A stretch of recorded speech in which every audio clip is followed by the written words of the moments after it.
여러분 사시는 지역, 그 동네에는 명절이 되면 사람이 더 모여 드십니까?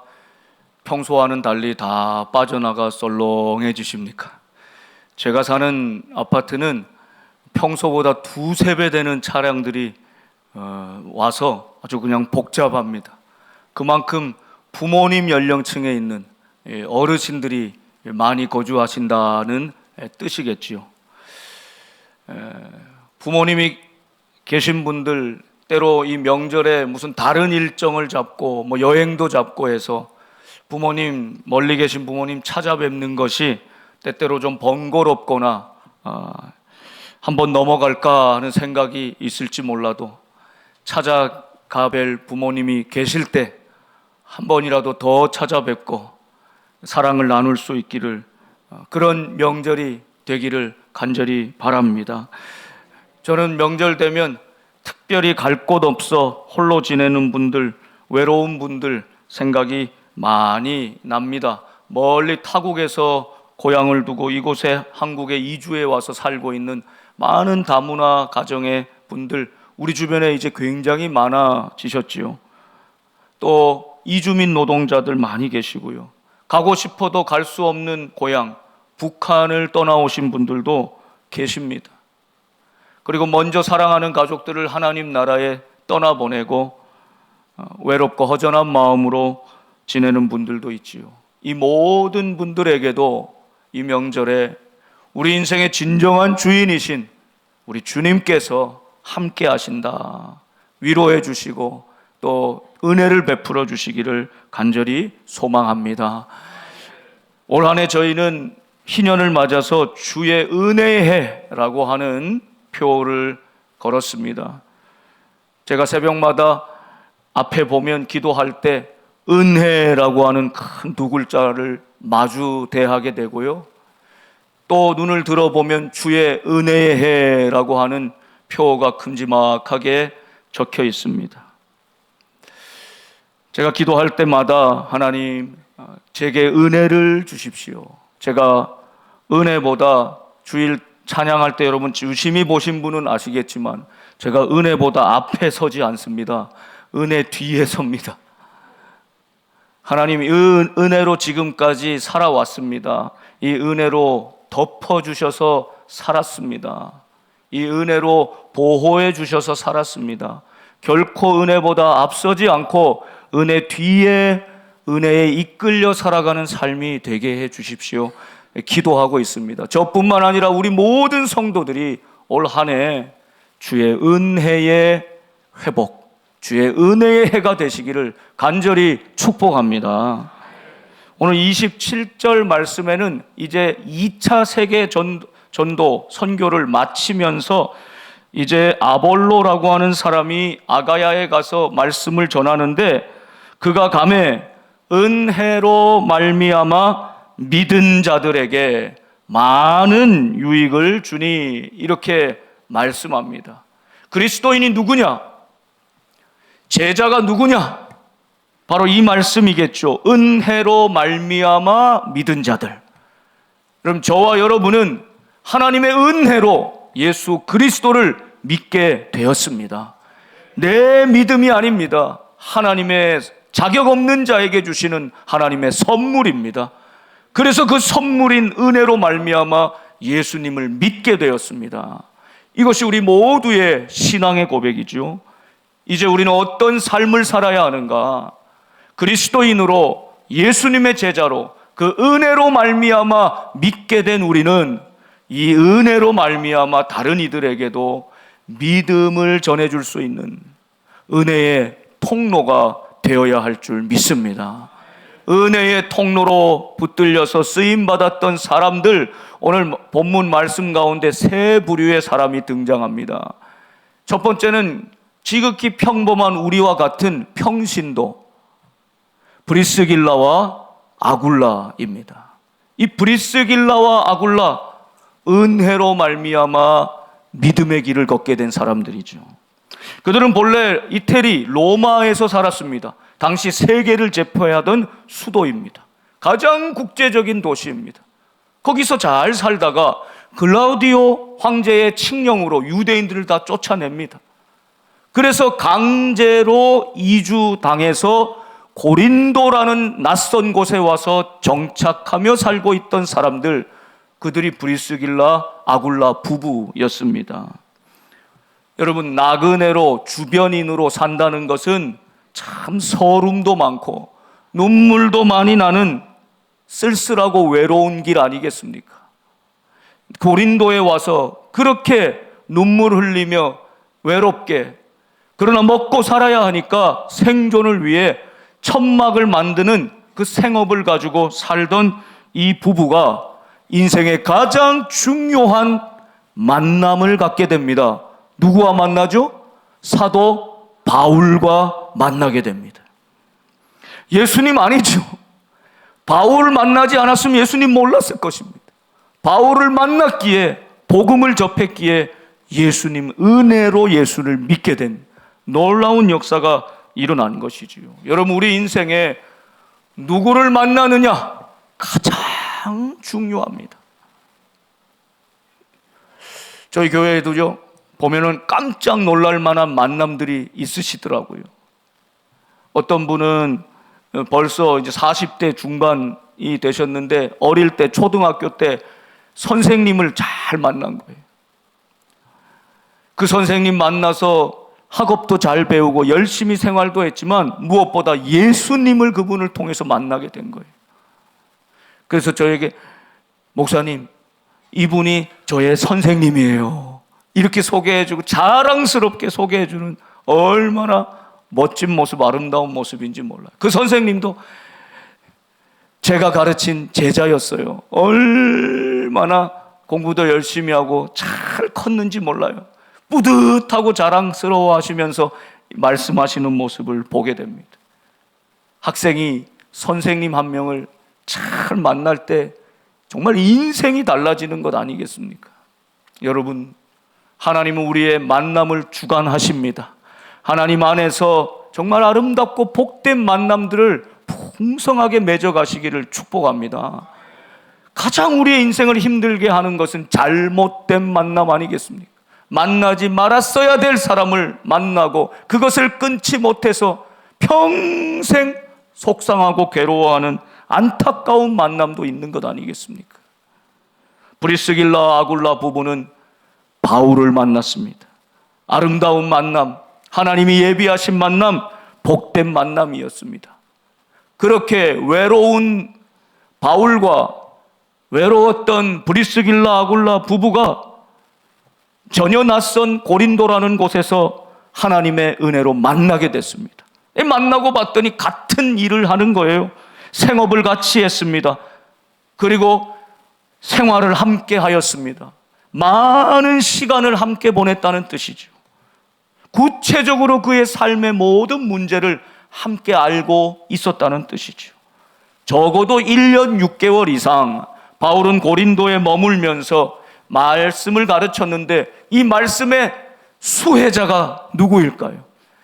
가장 가까이에서 일도 같이 하면서 생활도 같이 하면서 하나님의 말씀을 바울 사도로부터 그 정확하게 체계적으로 말씀의 연단과 훈련을 받았던 것, 브리스길라와 아굴라 부부였던 것입니다. 여러분, 우리 인생에 집중적인 영적인 훈련이 필요할 때가 있습니다.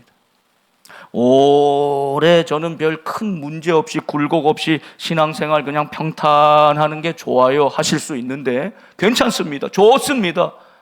그러나 거기에만 만족하지 마시고 내 인생에 한 번쯤은 일주일간이라도 모든 것을 끊고 하나님 앞에서 서는 시간, 말씀만을 붙들고 하나님 앞에 전적으로 기도하는 시간, 날 금식하면서라도 하나님의 뜻을 구하는 시간, 여러분 한 주간이라도, 한 달이라도, 아니 올 한 해 1년만큼이라도 하나님의 말씀과 기도에 집중하는 시간이 필요합니다. 여러분, 그런 집중적인 훈련의 시간을 지나고 나면 나도 모르는 사이에 영적으로 성장해 있는 모습을, 깊어져 있는 모습을 보게 되는 것이죠.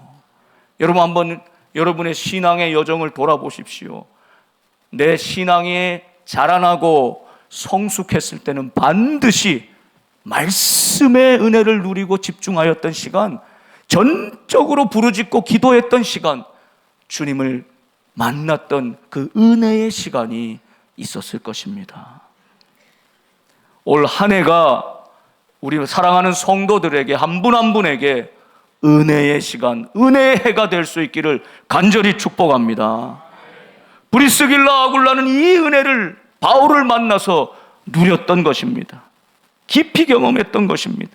이것은 그냥 그들의 개인적인 성장뿐만 아니라 하나님 나라의 선교를 위해서 바울과 브리스길라 아굴라 부부가 연합하여 동역할 때 귀한 선교의 열매를 맺게 되는 것이죠. 그 관계 속에서, 그 풍성한 은혜 속에서 그 주변 사람들에게 영향력을 미치고 제자들의 그룹을 형성하고 더 많은 제자들을 양육하고 사역자들을 발굴하고 훈련하고 키우고 파송하는 이 놀라운 영적 네트워크가 이 만남을 통해서 이루어지므로 하나님의 선교는 결국 사람을 키우는 것인데, 한 사람 한 사람 브리스길라와 아굴라 같이 믿음 위에 서는 사람들을 굳세게 만드는 이런 놀라운 역사가 있었다는 것입니다.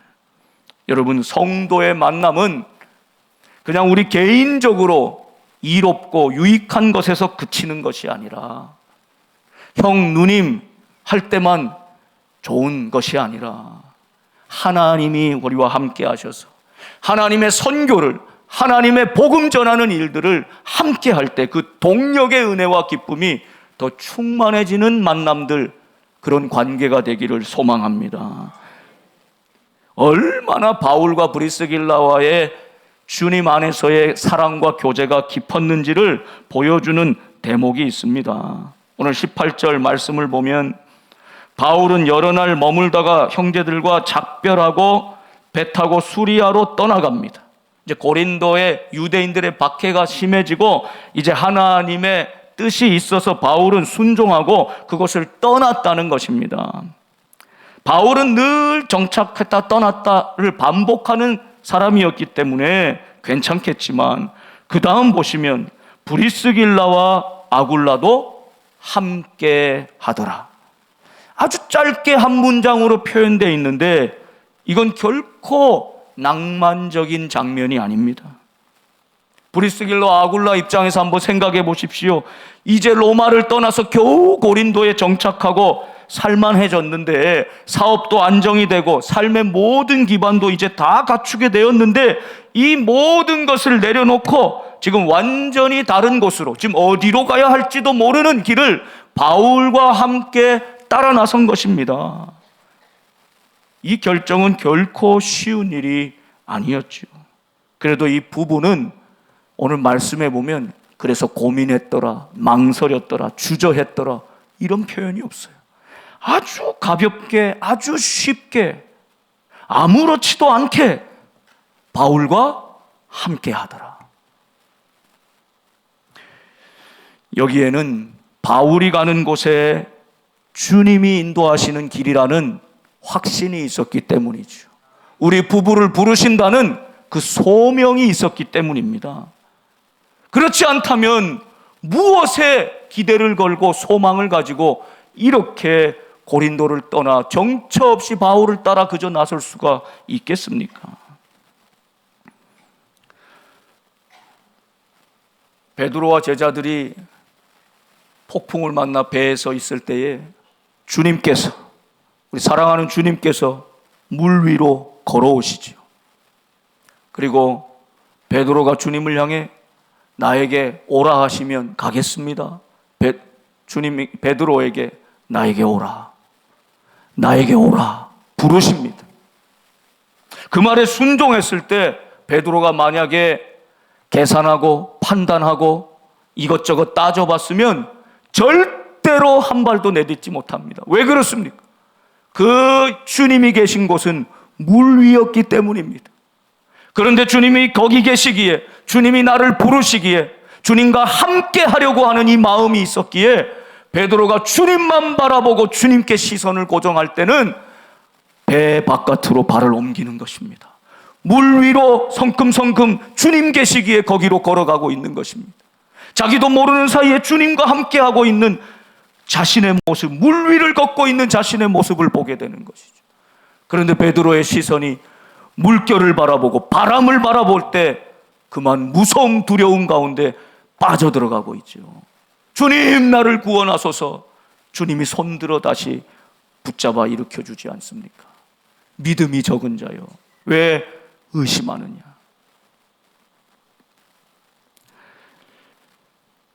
베드로는 주님을 바라봤을 때, 주님 부르실 때 주님이 거기 계시기에 배 바깥으로 발걸음을 옮기고 물 위도 걸어갈 수 있는, 물 위를 걸었다는 사실이, 그게 기적이라는 사실이 중요한 것이 아니라 주님이 어디에 계시든지 주님이 계신 곳에 내가 있겠다, 주님이 부르시는 곳에 내가 순종하겠다, 이 기준이 중요한 것입니다. 성도는 이 기준이 있어야 합니다. 브리스길라 아굴라에게 있었던 것이 바로 이 기준이었습니다. 내게 얼마나 유익한가, 내게 얼마나 이로운가 보다 바울이 가는 곳에 주님이 함께 하시기에, 주님의 인도하심이 있기에 내 발걸음을 주님과 함께 걸어가겠다는 순종입니다. 이게 기준이 되었던 것이죠. 여러분, 올 한 해 우리의 발걸음을 옮길 때, 멈출 때 주님이 기준이 되시기를 바랍니다. 주님이 계시기에, 주님이 말씀하시기에, 주님이 오라 하시기에, 주님이 멈추라 하시기에 우리의 걸음걸음을 주님께 시선을 맞추고 따라갈 수 있기를 바랍니다. 그럴 때 우리의 인생이라는 길이 가장 좋은 길, 생명과 구원과 평안으로 인도될 것입니다. 주님은 우리에게 그 길을 걸으라 말씀하는 것이죠. 이 브리스길라와 아굴라에게 또 놀라운 사실은 이후에 아볼로를 에베소에서 만나게 되는데, 아볼로는 대단한 학자입니다. 지금 같으면 신학을 정통으로 공부하고 아주 뛰어난 성경의 학자였습니다. 말씀도 잘 가르치고 전하는 사람이었습니다. 26절을 보시면 그 아볼로가 회당에서 담대히 말하기 시작하는데 브리스길라와 아굴라가 듣고 데려다가, 누구를 데려가요? 아볼로를 데려다가 하나님의 도를 더 정확하게 풀어 이르더라. 이 굉장히 놀라운 장면입니다.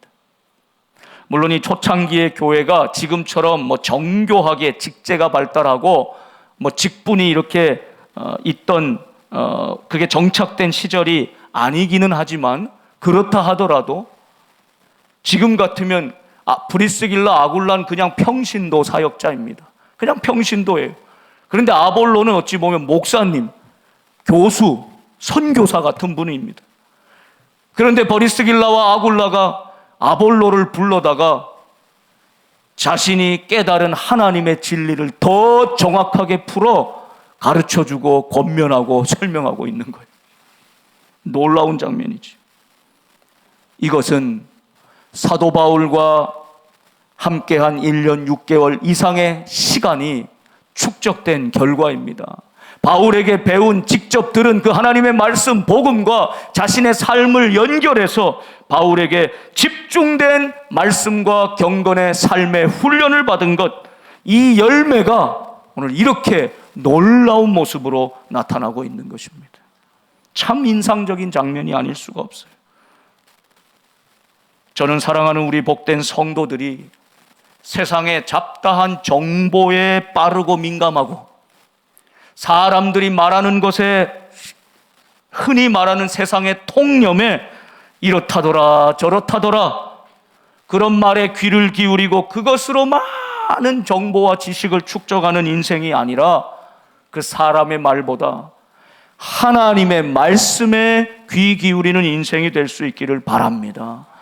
여러분에게 기회가 있을 때 성경을 처음부터 끝까지 통독하게 하시고 마음의 열정을 가지고 그 말씀을 풀어 알 수 있는 성령의 충만함으로 깨우치게 하시고, 그래서 내 인생의 진리는 오직 이 말씀뿐이라고, 이 말씀에 매료되고 붙들린 인생들이 되어서 누구를 만나도 복음이 아닌 것들을 아니라고 말할 수 있는, 그에게 오히려 그 길을 보여줄 수 있는 브리스길라와 아굴라 같은 성숙한 믿음의 사람들, 성령에 붙들린 사람들, 말씀에 훈련받은 우리 사랑하는 성도들이 될 수 있기를 바랍니다. 두 번째로 나타난 은혜로 말미암아 믿은 자들, 이어서 이제 아볼로입니다. 아볼로. 여러분, 아볼로는 어떤 배경에서 나온 사람인가? 24절 말씀을 보면 잘 나와 있는데요, 24절 5절입니다. 그는 알렉산드리아, 지금 이집트의 알렉산드리아에서 태어났다. 그 당시 로마가 최고의 도시고 두 번째 도시가 알렉산드리아였습니다. 여긴 유대인들만 그 당시에 수십만 명이 모여 살고 있는 큰 도시였습니다. 그리고 여기에는 아주 세계에서 그 당시에 가장 큰 도서관이 있었습니다. 무슨 뜻일까요? 모든 지식의 중심이 되는 그것으로, 도서관으로 상징하는 그런 도시가 알렉산드리아였다는 것이죠. 아볼로는 알렉산드리아에서 태어난 디아스포라 유대인이었습니다. 그리고 그가 언변이 좋았습니다. 성경에 능통한 사람이었습니다. 성경을 잘 체계적으로 배우고 아는 사람이었습니다. 그런데 여러분, 설교를 들을 때 내용이 아무리 좋아도 이 언변이 좋지 못하면, 전달력이 좋지 못하면 그 잘 귀에 들어오지도 않고 잘 마음에 새겨지지도 않을 때가 있잖아요. 그런데 아볼로는 성경도 능통한 사람이었을 뿐만 아니라 언변도 아주 좋았던 사람이었다. 명설교가였고 복음 전도자였다는 뜻입니다. 그런데 그가 일찍부터 주님의 도를 배웠습니다. 열심을 가지고 성실하게 예수에 관한 것을 자세히 말하며 가르쳤습니다. 여기까지는 너무너무 훌륭한 아볼로의 모습 아닙니까? 풍성한 자질과 또 뛰어난 학식과 인품을 가진 정말 바울의 버금가는 훌륭한 믿음의 사람이었어요. 은혜로 말미암아 믿음 자들 가운데 이렇게 하나님께서 특별히 훈련시키고 키운 하나님의 사역자들이 필요합니다. 중요합니다. 아볼로가 그런 사람이었다는 것이죠. 근데 문제는 여기에 있습니다. 그 다음 대목. 그렇게 예수에 관한 것을 자세히 말하여 가르쳤지만 요한의 세례만 알따름이라. 무슨 뜻일까요? 세례, 요한의 세례, 이것만 알따름이다. 이 사건은 꼭 기억해 두십시오. 다음 장 19장에 이어지는 사건과 깊은 관련이 있지요. 이제 나중에 바울이 이 에베소에 갔는데 에베소의 말씀을 가르쳤던 아볼로가 성령의 존재를 알지 못했어요. 성령의 세례를 받지 못했어요. 성령의 역사를 경험하지 못했어요. 직접적으로 그 은혜를 체험하지 못했어요. 그런 지식은 뛰어나고 언변도 뛰어났지만, 성경에 능통했지만, 학식이 뛰어났지만 성령의 존재를 알지 못했어요. 성령의 체험이 없어요. 브리스길라와 아굴라가 간파한 것이 바로 이것이었습니다. 뭔가 빠져있다. 뭔가 빠져있다. 이건 성령의 능력, 성령의 직접적인 체험, 그 존재와 역사와 능력, 성령의 은사와 열매, 성품은 좋으나 그 강력한 성령의 역사를 맛보지 못한 그 사람이라는 것을 간파한 것입니다. 그래서 브리스길라와 아굴라가 아볼로를 불러서 바로 그 부분을 아마도 더 정확하게 풀어 말씀해 준 것으로 생각할 수 있어요. 여러분, 우리가 예수 그리스도를 믿되 신앙에 여러 색깔이 있습니다. 결이 있습니다. 그러나 잊지 말아야 될 것, 성경에 나오는 아주 정통적인 신앙의 모습은, 특별히 사도행전 가운데는 말씀과 성령이 함께 가는 것입니다. 저는 우리 성도들이 이 균형이 있기를 간절히 소망합니다. 우리 복된 성도다 하면 말씀에 관심과 열정과 뛰어난, 말씀을 받고 말씀을 해석하고 말씀을 내 삶에 적용하는 말씀의 사람들이 될 수 있기를 바랍니다. 이러면 흔들리지 않습니다. 그런데 이 말씀만 있어서는 아볼로에서 그칠 수가 있는 거예요. 성령의 역사, 성령의 체험. 바울은 예수님 직접 만났지요. 인격적으로 만났지요. 완전히 인생의 방향을 바꿨지요. 그 다음부터는 성령의 역사가 가는 곳마다 나타나지 않습니까? 말씀과 성령.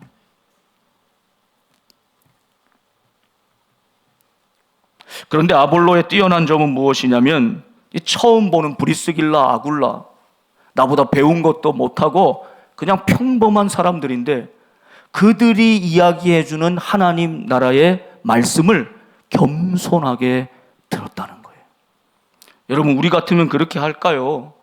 화를 내거나 네가 뭘 안다고 하거나 그냥 상대하지 않거나 다투거나 논쟁을 벌이거나 아니면 무시해버렸을 것입니다. 그런데 아볼로는 브리스길라, 아굴라 부부가 얘기하는 것을 귀담아 경청하고 있다는 것입니다. 여러분, 성숙한 사람이 미숙한 사람, 어린아이의 말도 듣습니다. 품어낼 수 있습니다. 반대로 미숙한 사람은 절대로 나를 향한 지혜와 훈계의 말씀을 귀담아 듣지 않습니다. 잠언 강해를 새벽에 하고 있는데 그 주제가 그것 아닙니까? 지혜로운 자는 지혜와 훈계를 귀하게 여깁니다. 받습니다. 미련한 자는 지혜와 훈계를 멸시합니다. 아볼로는 지혜로운 자, 성숙한 인격적인 사람이었다는 것을 볼 수 있는 것이죠. 브리스길라, 아굴라에게도 말씀을 받아서 이제 자신의 부족한 부분을 채우고 훈련을 받아서 아가야, 고린도가 있는 지역이 아가야인데 이곳으로 건너가고자 합니다. 그때 이 바울과 브리스길라와 아굴라 그리고 고린도에 있는 형제들, 제자들에게 이 아볼로를 추천해주는 편지를 써줍니다. 고린도에서 1년 6개월 지나면서 목회를 했잖아요. 바울이 한마디 하고 브리스길라, 아굴라가 증명하면 된 것입니다. 이 추천서 한 장을 딱 써줘서 아볼로로 하여금 가게 하는 것이죠.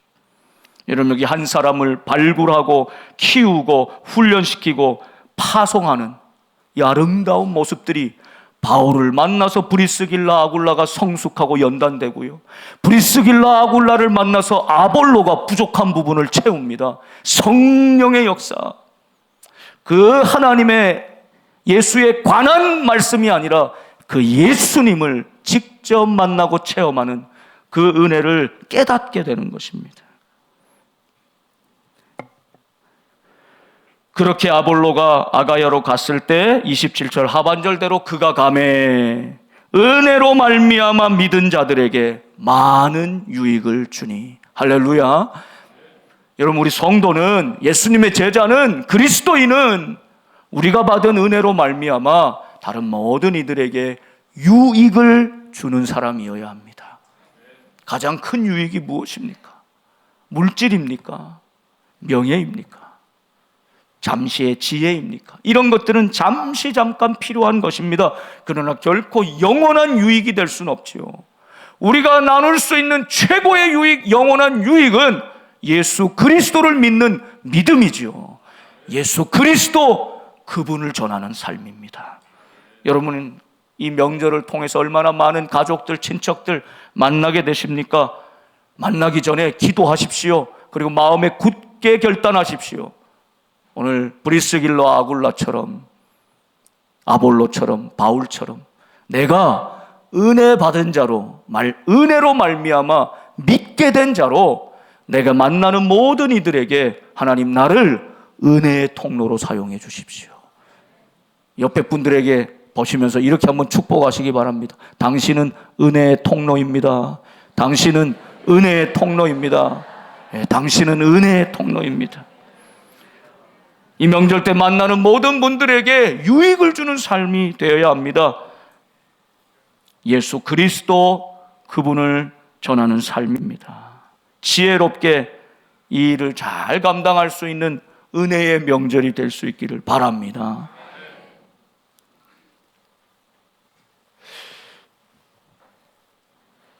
(28절을) 보면 결론적으로 성경으로서 예수는 그리스도라. 가장 큰 유익, 복음, 예수는 그리스도라. 이것을 증언할 때 어떤 역사가 일어납니까? 공중 앞에서, 사람들 앞에서, 대중 앞에서 예수는 그리스도 힘있게 전할 때 유대인의 말을 이 하나님의 말씀 복음이 이기더라. 할렐루야, 할렐루야. 반드시 그렇게 될 것입니다. 오늘 고린도전서 18장 오늘 읽은 말씀, 유대인들이 들고 일어나 반대해서 고린도를 떠나는 모습으로 시작했는데 이 마지막 모습은 어떻게 해요? 유대인의 말을 이기는 복음의 역사, 이것을 보여주고 있는 것입니다. 여러분, 어떤 사람의 말보다 하나님의 말씀이 결국 이깁니다. 이것이 믿음입니다. 그런데 여러분, 때로 현실 앞에서 내 믿음은, 하나님의 말씀은 너무 힘이 없어 보이고 무기력하게 느껴질 때가 있지요.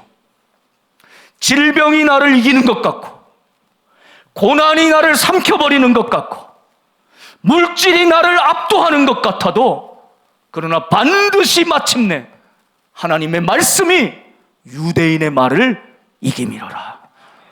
사람의 말을 이기는 것 하나님의 말씀입니다. 여러분, 이 역사를 믿고 나아갈 수 있기를 간절히 바랍니다.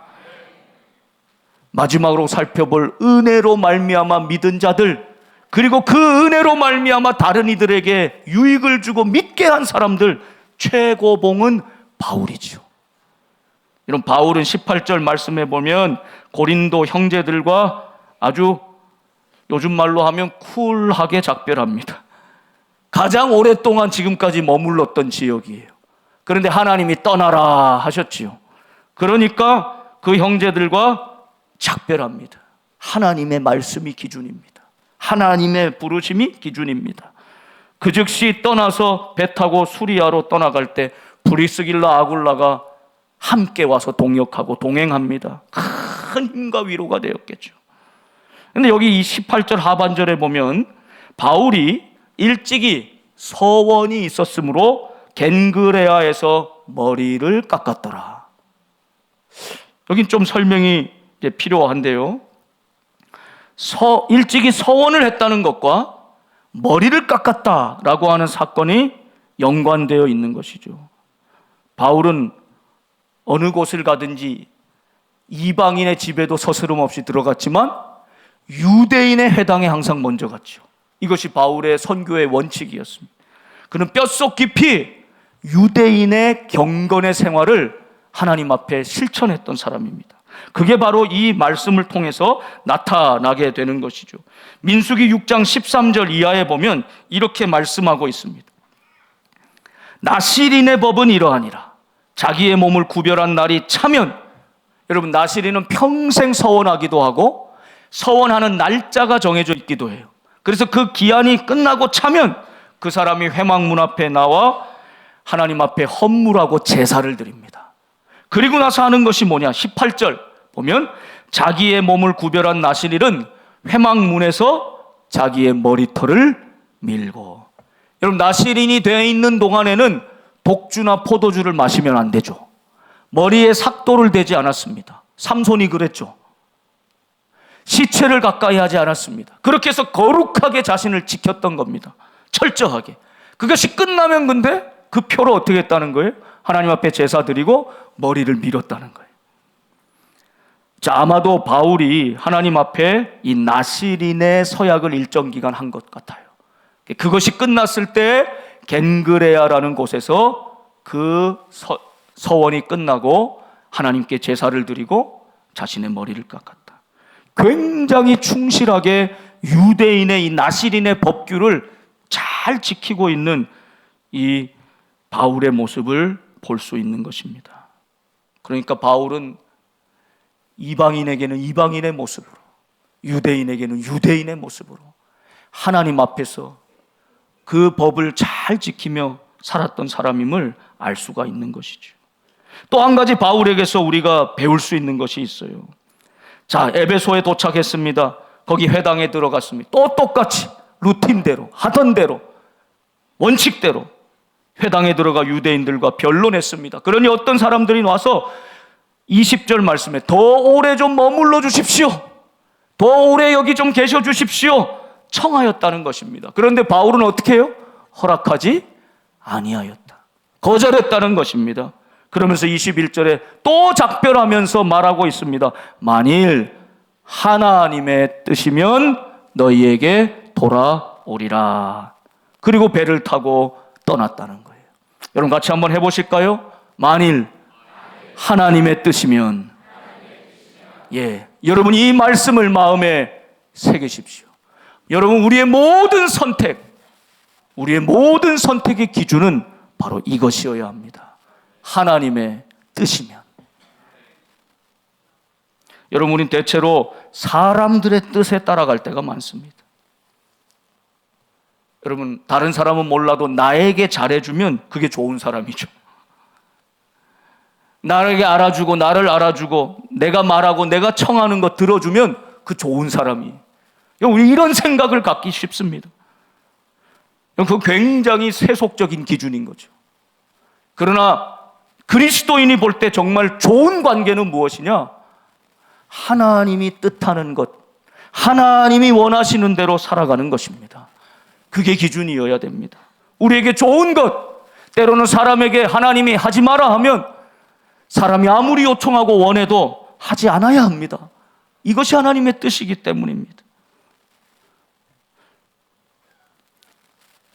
그러나 하나님의 뜻이면 어떤 어렵고 힘든 선택이라도 하나님이 뜻하시면 감당해야 하는 것이죠. 여러분 브리스길라 아굴라도 그랬고 사도 바울도 그랬고 모든 선택의 기준은 바로 하나님이셨음을 잊지 않아야 합니다. 만일 하나님의 뜻이면. 훗날 하나님이 뜻하셔서 다시 바울이 에베소로 돌아오는 것을 미리 암시하고 있는 대목이기도 합니다.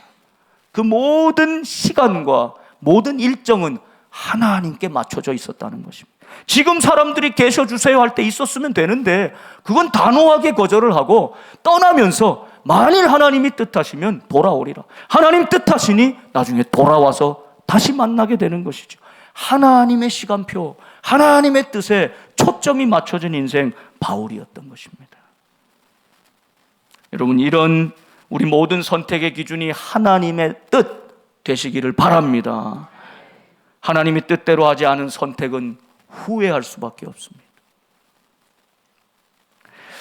바울은 이제 가이사랴에 상륙하면서 교회 안부를 묻고 안디옥으로 내려갔습니다. 22절에서 여러분 거기다 적어 두셔야 돼요. 2차 전도 여행 끝. 거기 2차 전도 여행이 안디옥에서 돌아와서 끝나게 됩니다. 23절 얼마 있다가 떠나 갈라디아와 부르기아 땅으로 차례로 다녔다. 3차 전도 여행 시작.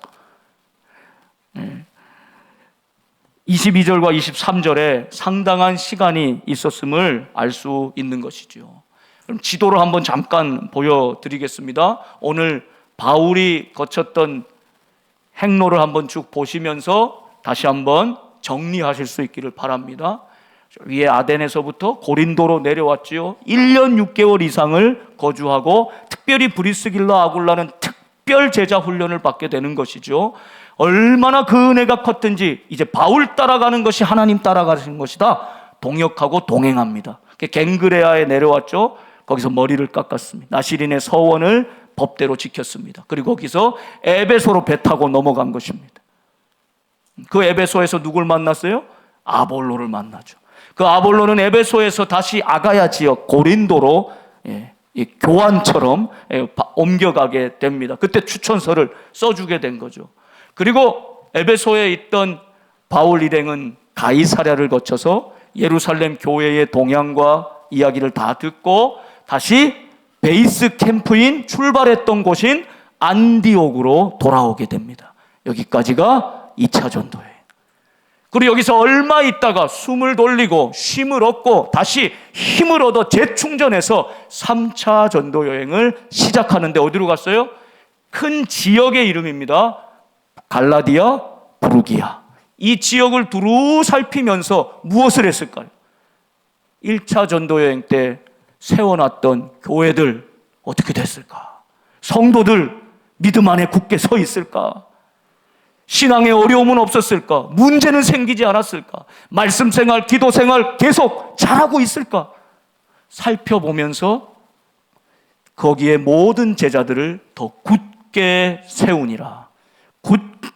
굳건하게 제자들을 세워가는 사도 바울의 모습을 볼 수 있는 것이죠. 여러분, 바울은 가는 곳마다 세례 베풀고 교회를 세웠고 그곳을 다시 순회하고 돌아가면서, 여러분, 돌아보면 우리 믿음이 또 연약해져 있고 또 주저앉아 있고 또 그렇게 낙담하고 있는 경우가 얼마나 많은지 몰라요. 어제 음식을 먹어도 건강하게 살아있는 사람은 오늘 음식을 또 먹어야 되듯이, 여러분, 그래야 우리가 건강하게 사는 것 아닙니까? 안 먹으면, 공급이 끊어지면 허기진 게 정상입니다. 물을 먹지 못하면, 마시지 못하면 수분 부족이 정상이라고. 영적으로도 마찬가지입니다. 하나님의 말씀에 공급이 없는데도 배고픔을 느끼지 못한다.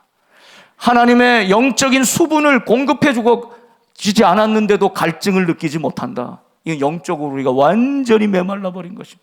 단절돼 버린 것입니다. 사도 바울이 또다시 갔던 곳을 돌아보며 모든 제자를 굳게 세운 이유가 여기 있는 것입니다. 사도 바울은 이 2차 전도 여행을 마무리하면서 다른 이들만 세우고 굳건하게 한 것이 아닙니다. 가장 큰 성장과 변화는 바로 사도 바울 자신에게 있었습니다. 2차 전도 여행을 시작할 때 마가의 문제를, 데려가냐 마냐 문제로 아버지 같은 바나바와도 심하게 다투고 갈라졌잖아요. 그렇게 시작한 전도가 2차 전도 여행입니다. 어디로 갈 바를 알지 못하고 유럽 대륙 마게도냐로 넘어왔습니다. 빌립보에서 감옥에 갇혔습니다. 죽을 뻔했습니다. 데살로니가에서 야밤도주했습니다. 유대인들의 폭도를 피해서 베레아로, 아덴으로, 고린도로, 여러분 얼마나 많은 역경과 시련을 겪었습니까? 그러면서 고린도에 비로소 정착하여 1년 6개월 동안 말씀의 목회를 한 것이죠. 목회자로서 사도 바울도 성장하고 성숙해가고 있었다는 모습을 볼 수 있는 것입니다. 여러분, 그런 말이 있지요. 목사의 수준만큼 교인들이 성장한다. 정반대도 동일합니다. 교인들의 수준만큼 목사도 성장한다. 여러분의 사랑과 기도 때문에 부족한 종이 목사로 더 훈련되고 연단되고 성장하고 성숙되어 갈 수 있는 하나님의 은혜고 여러분들의 기도와 협력 때문입니다. 그 은혜로 제가 말씀 전할 때 은혜로 말미암아 우리 모든 성도들이 믿게 될 뿐만 아니라 어디를 가든지 무엇을 하든지 브리스길라 아굴라처럼, 아볼로처럼, 때로는 바울처럼 견고한 믿음 안에 서서 나를 만난 모든 이들에게 은혜의 통로가 되고 그들에게 유익한 삶을, 영향력을 주는 우리 복된 성도들이 될 수 있기를 간절히 소망합니다. 이 명절에 만나는 모든 이들에게 은혜의 통로된 삶 살아가는 우리 모두가 되기를 바랍니다. 기도하겠습니다.